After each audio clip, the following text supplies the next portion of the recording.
team. Hey there guys, this is Malorian and this is the Orc Tactical Team, and today we're going to be coming back to the whole End Times book to talk about the two new units. Now, this is going to be the Morghasts, and there's two different ones, the Harbingers, and there's also the Archi, whatever you want to call these guys. Archi, I don't know. But when I did the original book review, I didn't touch on these guys. And to be honest, the real reason why I didn't touch on these guys is I was having a really hard time trying to figure out what I would use them for. So before we really get into that, let's actually talk about what these guys are. Now, there's two different versions. They're mainly the same thing, slight differences. One of the differences being pretty massive, but really going across their stats, their movement 6, which is pretty awesome. They got weapon skill 5, which is awesome. Blitz skill doesn't matter because they don't have guns. Strength and toughness 5, 4 wounds, initiative 4, 3 attacks, and then leadership 10, which is good, I guess. I mean, now that you don't really crumble and you're undead anyway, you're not taking tests, I guess it's good against things like Spirit Leech, or if you want to put on Mind Razor, that's pretty good in leadership 10, but otherwise doesn't really come in there very much. They have the Heralds of the Accursed One, so that's the type thing where around them they're going to be reducing how things crumble. They hover, so they kind of fly, not quite. You know, it's kind of like we can kind of fly for a bit. They have Killing Blow, which is awesome. They have Terror. Of course, they're undead. And they're going to be monstrous infantry. So that's really the regular stat block for both of them. Let's now kind of talk about what the two types are. So the first one there, which is the Morghast Harbingers, they're going to have 2 hand weapons. So they're actually going to be having 4 attacks at strength 5, which is pretty good. They're also going to have heavy armor, which is like, you know, if you have some arrows coming your way, why not? But they're a good amount of points. They are 80 points, which is nothing to ignore. And the thing, too, is that both these guys have to be unit size 2+. So if you could take these guys as a single model, they might be kind of cool. It's kind of like a little mini monster that fly around. But you have to take at least 2, which means a pretty solid investment.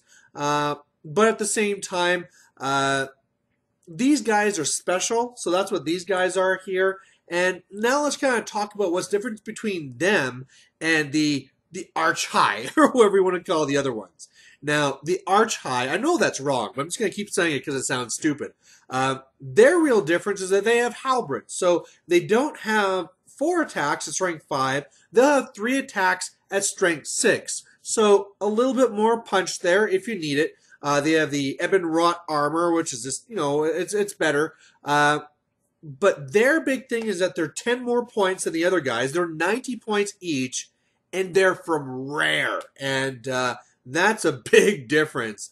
I mean, you could kind of ask yourself, is it worth it to have the extra attack or the extra strength? You know, when you add 10 points already, I'm sure most people will just go with the extra 5 attacks, unless for some reason you're going to hoard them up.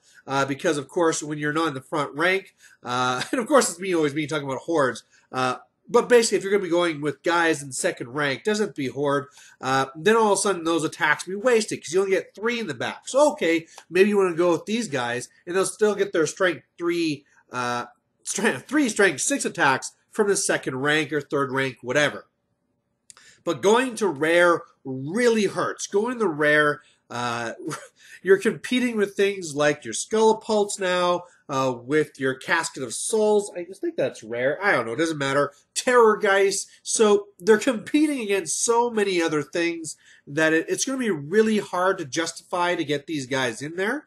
Now, that to me, if you're going to be asking me right away which one's the winner and which one's the loser, straight up, the Harbingers, or Harbingers, there's no R there, they're the winner, simply because I would rather have the extra attack, because let's get serious, with this cost, you're not going to be having likely more than 1 rank. I mean, I can kind of see the unit of 4 where there's 2 in the front, 2 in the second rank, and you're going to be going off in a little pod like that. But for the most part, you want to maximize those attacks, and the extra attack is worth more than the pip of strength, and plus they're cheaper anyway, which is a big deal when they're so expensive. Now, okay, we're saying that the Harbingers are better than the Archhighs, but are the Harbingers worth it? Well, I don't even think they're worth it. Now, to me, they're in special. So they're competing against all the other special things. And I would say the best thing to compare them to is the Vargheists. Now, the Vargheists are only 46 points. So, you know, getting pretty close to being half the cost. They're both movement 6, but the big thing here for movement is the Vargheists have true fly. So it won't matter when you're doing a charge. It'll be the same thing, 10 plus the whatever. But when you're trying to get in position, those Vargheists can fly the 20, and they can just go a lot faster to get into position. The Morghasts have an extra weapon skill, and that's nothing to ignore. That definitely is something in their favor. Strength, they're both exactly the same strength. Toughness, again, the Morghasts have 1 extra pip of toughness. That's pretty nice. As well, defensively, they have 1 more wound. They're also going to have a 5+ armor, which is, yeah. But the attacks is going to be the same. One has an extra hand weapon. The other one's going to have frenzy. And, yeah, when you look at those, I mean, you can kind of say that, okay, you have a little bit more defense with the Morghast, but is it really worth being more like double the cost? I guess we have to also throw in there about how it has killing blow and stuff like that too. But for the most part, are you really wanting to use these guys to try and be going after, say, Cav? I wouldn't be sending these guys after Cav. I'd be sending over the Terror guys to go against the Cav. You know, these guys here, you want to get into something that's probably strength 3 and that they can just chew up and just keep on chewing these guys up. And so the killing blow really isn't a big, huge deal. It's a kind of nice benefit. I mean, really anything that has a 5+ armor or worse, it's just going to punch through anyway. So it really has to have a better armor save than that.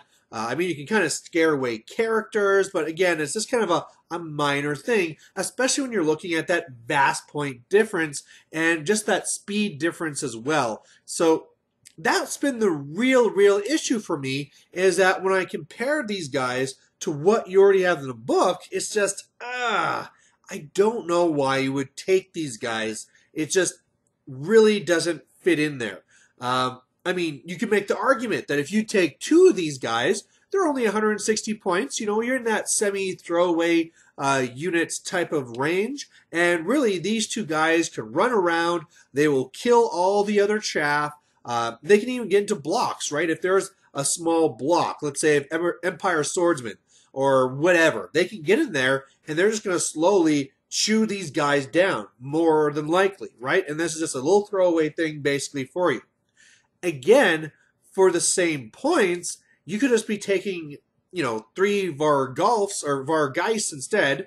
Not Varghulf, but 3 Vargheists, and they're going to do the same thing. They're just going to clear away chaff. They can get into those smaller blocks. They can rip them up. And even though we said that these guys have an extra wound, well, really, when you look at that, if you're looking at these 2 that are 160 points, they're going to have 8 wounds.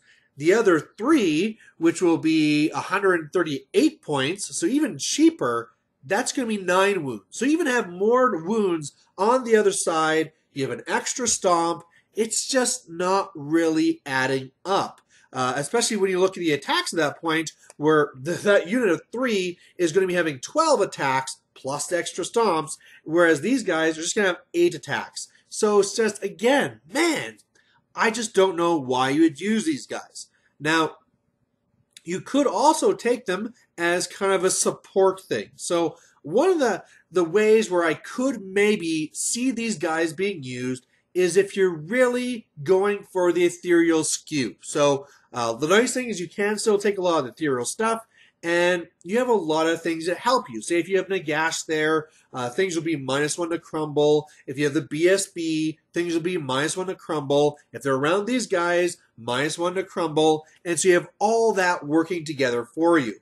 Now, if you have that, you can really throw your ethereal guys into almost anything, because for the most part, even if they win combat by 3, you don't care. You're not going to crumble at all. So, okay, if you are going to go with the ethereal skew, and it's not even something like, okay, if I take lots of hex rates or lots of Karn rates, they're going to win combat anyway. I don't need this mitigation. It has to be something more like, I'm going to be taking a lot of little heroes, like single Karn rates or spirit hosts and little weaker stuff that then maybe could be a mix of stuff too, right? You could have the bigger units of hex rates and these guys too, and then really throw them out there and just know that, hey, even if you have all this combat res, I'm still going to be okay. And all right, if that's what you're going for, then I can see the points going to these guys as opposed to the Var Geis. So, okay, that's really the one spot. So maybe I'm wrong. Like I said, this is the reason why I didn't post this up right away, is because I want to try and review them more. I want to see how other people were using them. I want to see if there was something that I was missing, some key strategy, but really it's just that one. Over this time, I haven't seen anyone play it yet, but it's really just that ethereal skew is all I could come up with. So either way, if you have an idea for them, please post it down below, and otherwise, we'll catch you later. Bye.